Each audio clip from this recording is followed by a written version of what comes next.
دغه څو شعرونه د بهیر خان ته ډالۍ وي چې ستا د بیلتون اور سوځولی یم جانانه ورک یم بل د غربت سیلی وهلی له هر چا نه ورک یم او په مرګ به نه یم خفه په مرګ به نه یم خفه دې ته به خفه یمه چې ته به راغلی خو زه به له دنیا نه ورک یم صبره زه د پېښور غوندې په ویر اخته یم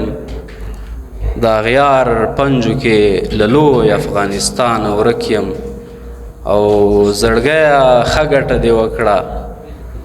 جانان د بل شو زه دې خاورې ایرې کړمه راته ونه کړې انکار